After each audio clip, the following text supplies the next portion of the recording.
Coming to the third part of this chapter, now let's study about the uses of the alkali metal. तो uses में हम सबसे पहले पढ़ने जा रहे हैं लिथियम मेटल के बारे में। तो लिथियम मेटल का इस्तेमाल किया जाता है यूज़फुल एलॉयज़ के बनाने में। जैसे एग्जांपल की बात करें तो लेड के साथ लिथियम लेड के साथ मिलके वाइट मेटल का फॉर्मेशन करता है। बियरिंग्स में इसका इस्तेमाल किया जाता है फॉर मोटर इंजन्स। ठीक है, बियरिंग में भी लिथियम मेटल का इस्तेमाल किया जाता है बनाने में, जिनका इस्तेमाल मोटर इंजन्स में किया जाता है। एल्युमिनियम के साथ लिथियम एल्युमिनियम के साथ मिलकर बनाता है एयरक्राफ्ट के पार्ट्स, और मैग्नीशियम के साथ मिलकर लिथियम बनाता है आर्मर प्लेट्स। इसका इस्तेमाल थर्मोन्यूक्लियर रिएक्शन में भी किया जाता है। लिथियम का इस्तेमाल इलेक्ट्रोकेमिकल सेल को बनाने में भी किया जाता है। सोडियम का इस्तेमाल किया जाता है सोडियम लेड एलॉय को बनाने में, जैसे जिसकी ज़रूरत लेड इथाइल टेट्राइथाइल और या फिर लेड टेट्रामिथाइल के फॉर्मेशन में किया जाता है। ठीक है, सोडियम सेकंड मेटल की बात कर रहे हैं हम कि सोडियम के क्या क्या यूजेस हैं।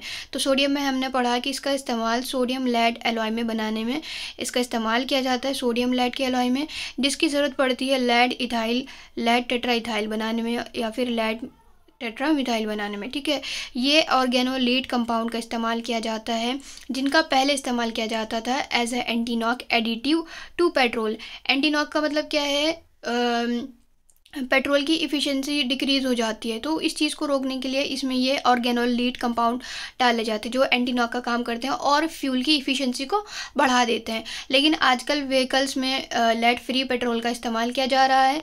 लिक्विड सोडियम मेटल की बात करें तो ये as a coolant fast breeder nuclear reactor में यूज़ किया जाता है।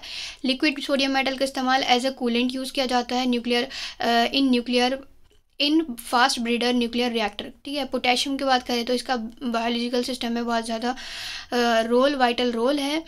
ठीक है, और पोटेशियम क्लोराइड की बात करें तो ये फर्टिलाइज़र की तरह भी काम आता है। पोटेशियम हाइड्रोक्साइड सॉफ्ट सोप बनाने में भी इसका इस्तेमाल किया जाता है, KOH का। ये एक एक्सीलेंट एब्जॉर्बेंट है कार्बन डाइऑक्साइड के लिए, ये कार्बन डाइऑक्साइड को एब्जॉर्ब कर लेता है। इसके बारे में आपने एक बायो में एक उसका कौन सा चैप्टर है वो, फोटोसिंथेसिस, उसके में भी इसके बारे में दिया है कि KOH का इस्तेमाल किया जाता है CO2 के एब्जॉर्प्शन में। तो वहाँ पे मतलब CO2 के बारे में कहा गया है कि CO2 भी फोटोसिंथेसिस का पार्ट है, कि फोटोसिंथेसिस के अंदर CO2 का एब्जॉर्प्शन होता है, वाटर का एब्जॉर्प्शन होता है और ग्लूकोज बनता है।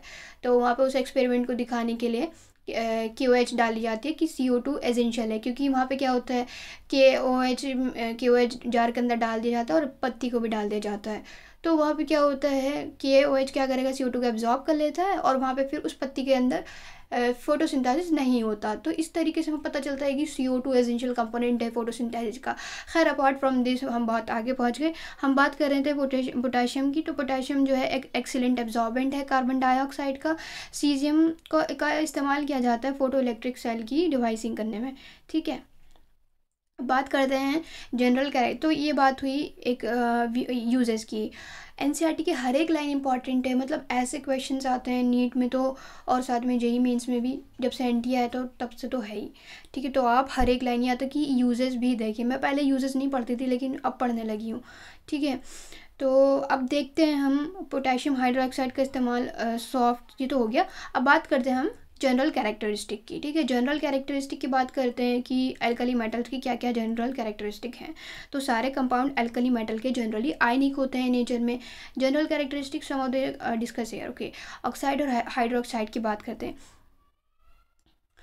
और हाँ, एक और बात, अगर आप लोगों को मेरी स्पीड ज़्यादा लग रही हो तो आप प्लीज़ स्पीड कम करके चला सकते हैं, क्योंकि मुझे लगता है कि जितना भी हो सके कम टाइम में हम ज़्यादा से ज़्यादा पढ़ सकें। तो थोड़ा स्पीड मेरी शायद ज़्यादा हो, तो आप लोग थोड़ा कर लें, थोड़ा सा अपना। ठीक है, तो हम बात करते हैं ऑक्साइड और हाइड्रोक्साइड की। तो एक्सेस एयर में on combustion of excess air, ठीक है, लिथियम क्या बनाता है, मेनली ऑक्साइड Li2O, साथ में कुछ अमाउंट में परऑक्साइड बनाता है। ठीक है, थोड़ी बहुत अमाउंट में परऑक्साइड बनता है, लेकिन Li2O क्योंकि लिथियम का साइज़ स्मॉल है तो ये मेनली ऑक्साइड का फॉर्मेशन करता है। सोडियम की बात करें तो परऑक्साइड का बनता है, थोड़ा बहुत सुपर ऑक्साइड बनता है। ठीक है, वाइल पोटेशियम की बात करें रुबीडियम और सीजियम तो ये सुपर ऑक्साइड का फॉर्मेशन करता है MO2। ये पहले भी पता था कि सुपर ऑक्साइड क्या होता है। O2 माइनस का साइज़ बड़ा है। O2 माइनस क्या करता है, O2 माइनस बड़े केटाइन के साथ ज़्यादा स्टेबल अपने आप को फील करता है, या फिर ये कहिए कि जो O2 माइनस है सुपर ऑक्साइड जो है स्टेबल लार्ज स्टेबल केटाइन के साथ ज़्यादा स्टेबल होते हैं। ठीक है, तो इसी वजह से जो हैवियर एलिमेंट है ग्रुप नंबर 1 के, जिनका साइज़ बड़ा है, ये सुपर ऑक्साइड का फॉर्मेशन करते हैं। ठीक है, जैसे सीजियम, रुबीडियम और क्या है आपका potassium. Under appropriate condition pure compound M2O, M2O2 और MO2 भी प्रिपेयर करा जा सकता है। ठीक है, ये जो इंक्रीजिंग स्टेबिलिटी इनकी परऑक्साइड की सुपर ऑक्साइड की किस वजह से होती है, क्योंकि मेटल का साइज जैसे जैसे इंक्रीज हो जाता है वैसे ही लार्ज एनाइन का साइज लार्ज केटाइन के थ्रू स्टेबलाइज हो जाता है थ्रू लैटिस एनर्जी। जितना बड़ा लार्ज एनाइन होगा तो उसको स्टेबलाइज करने के लिए लार्ज केटाइन की ज़रूरत होती है। इसी वजह से मैंने फिर सुपर ऑक्साइड का एग्जांपल दूंगी कि वही सुपर ऑक्साइड आयन का एनाइन साइज बड़ा है तो ये केटाइन भी बड़ा होना चाहिए। ये ऑक्साइड इजीली हाइड्रोलाइज हो जाता है वाटर की प्रेजेंस में, जिससे हाइड्रोक्साइड बनता है अकॉर्डिंग टू फॉलोइंग रिएक्शन। जैसे हम M2O दैट यहाँ पे आप Li2 का एग्जांपल ले सकते हैं। जैसे Li2 की हाइड्रोलिसिस करेंगे तो लिथियम प्लस बन जाएगा और OH माइनस बन जाएगा। फिर ऐसी परऑक्साइड की रिएक्शन दी है, परऑक्साइड की हाइड्रोलिसिस करने से आपको क्या मिलेगा, हाइड्रोजन परऑक्साइड मिलेगा। सुपर ऑक्साइड की हाइड्रोलिसिस करने से भी आपको H2O2 मिलेगा, OH माइनस मिलेगा और साथ में O2 मिल जाएगा यहाँ पर। ठीक है,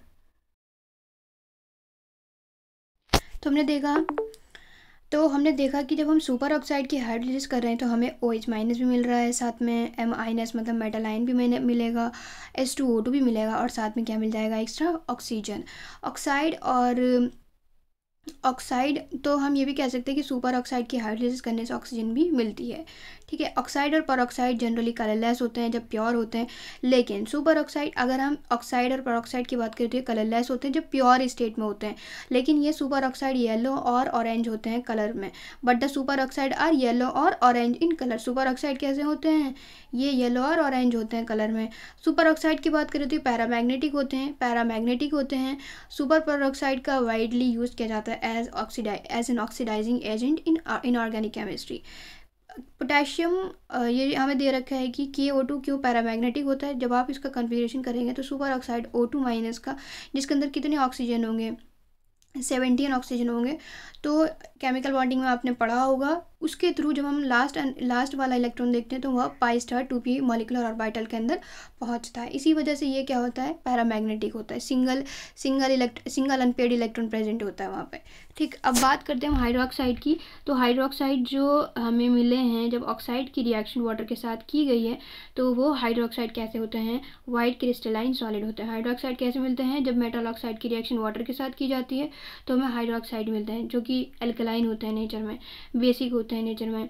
ठीक है, alkali metal hydroxide strongest of all basis. और ये कैसे होते हैं, इनके मेटल क्या होते हैं, स्ट्रॉन्गेस्ट होते हैं, सबसे ज़्यादा स्ट्रॉन्गेस्ट बेस होते हैं और वाटर के अंदर फ्रीली डिसॉल्व हो जाते हैं with evolution of much heat on account of intense hydration. ठीक है, ये alkali metal hydroxide strongest base होते हैं और फ्रीली वाटर के अंदर फ्रीली डिसॉल्व हो जाते हैं, साथ में जिससे क्या होती है, हाई एनर्जी में हाई हीट जो है इवॉल्व होती है on account of intense hydration. ठीक है, इंटेंस हाइड्रेशन होने की वजह से बहुत ज़्यादा अमाउंट में हीट रिलीज होती है। अब बात करते हैं हम हैलाइड की। यहाँ पे बहुत ज़्यादा थोड़ी सी दिक्कत आने वाली है समझने में, तो थोड़ा ध्यान से समझिएगा। एल्कली मेटल हैलाइड के सारे एल्कली मेटल के हैलाइड के क्या होते हैं, हाई मेल्टिंग पॉइंट होता है, कलरलेस होते हैं, क्रिस्टलाइन सॉलिड होते हैं। इनकी प्रिपरेशन की बात करें तो किस तरीके से हो सकती है, मेटल ऑक्साइड की अप्रोप्रिएट ऑक्साइड, हाइड्रोक्साइड और कार्बोनेट की रिएक्शन, एक्वस हाइड्रोहेलिक्स जैसे HCl हो गया, HBr हो गया, ठीक है, HF हो गया, करस्पॉन्डिंग हाइड्रोहेलिक एसिड आप ले सकते हैं जिसका हैलाइड आपको बनाना है। ठीक है, ये सब हैलाइड क्या होती है, इनकी निगेटिव एंथैल्पी होती है फॉर्मेशन की। ठीक है, निगेटिव एंथैल्पी ऑफ फॉर्मेशन होती है इन सब हैलाइड की। ठीक है, क्या होती है, high negative enthalpy of formation. Delta HF not value standard जो एंथैल्पी ऑफ फॉर्मेशन होती है फ्लोराइड्स की, वो भी कैसे हो जाती है, लेस निगेटिव हो जाती है as we go down the group. जैसे ही हम डाउन द ग्रुप जाते हैं तो value of enthalpy formation for fluoride becomes less negative.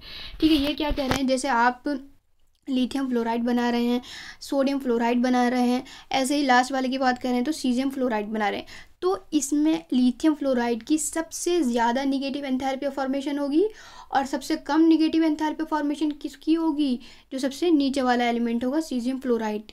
ठीक है। तो ये बात ये कह रहे हैं जैसे ही हम गो डाउन द ग्रुप जाते हैं, डाउन द ग्रुप जाने पर हमारी फ्लोराइड की enthalpy of formation come negative हो जाती है। दैट मीन्स लिथियम फ्लोराइड सबसे, अगर हम स्टेबिलिटी की बात करें तो लिथियम फ्लोराइड स्टेबल होगा सबसे ज़्यादा, क्योंकि उसकी एंथैल्पी ऑफ फॉर्मेशन बहुत ज़्यादा है, निगेटिव है एंथैल्पी फॉर्मेशन, मतलब उसमें एनर्जी ज़्यादा रिलीज़ होगी, तो वो ज़्यादा स्टेबल होगा, ठीक है, बनिस्बत किसके, जो नीचे वाला सीजियम फ्लोराइड बना रहा है। तो ये पॉइंट हुआ, होप करती हूँ कि आपकी समझ में आया होगा। वाइल हम रिवर्स इसके लिए ट्रू है जब हम बात करते हैं क्लोराइड की, ब्रोमाइड की और आयोडाइड की, ठीक है। इसमें रिवर्स, इसका रिवर्स समझिए क्या कहने की कोशिश कर रहे हैं, ठीक है। तो इसमें क्या होता है, जैसे हम बात करते हैं लिथियम क्लोराइड की और लिथियम क्लोराइड की, लिथियम ब्रोमाइड की या फिर लिथियम आयोडाइड की। अब सबसे पहले एक की पढ़िए, लिथियम क्लोराइड की, और सेम फिर ब्रोमाइड और आयोडाइड के लिए होगी। तो हमने कहा कि अगर हम बात करते हैं लिथियम क्लोराइड की और बात करते हैं हम रुबीडियम क्लोराइड की या फिर सीजियम, जो सबसे नीचे वाला है, मान लो सीजियम की बात करते हैं हम, सीजियम ब्रोमाइड की बात करते हैं, सीजियम क्लोराइड की हमने एग्जाम्पल लिया है एक सबसे पहले का और सबसे आखिर का, ठीक है। या तो रुबीडियम ले लीजिए आप आखिर में या फिर सीजियम ले लीजिए। मैंने कहा कि आप सबसे पहले करिए लिथियम क्लोराइड और एक लास्ट वाला ले लीजिए आप सीजियम क्लोराइड। अब इसमें से किसकी ज़्यादा निगेटिव एंथैल्पी ऑफ फॉर्मेशन होगी, तो मैं कहूँगी कि नीचे वाले की होगी। किसकी होगी, सीजियम क्लोराइड की होगी, ठीक है, मोर निगेटिव। तो इस वाले केस में हमारे लोअर एलिमेंट के हैलाइड जो होंगे वो ज़्यादा स्टेबल होंगे in case of chloride, bromide and iodide.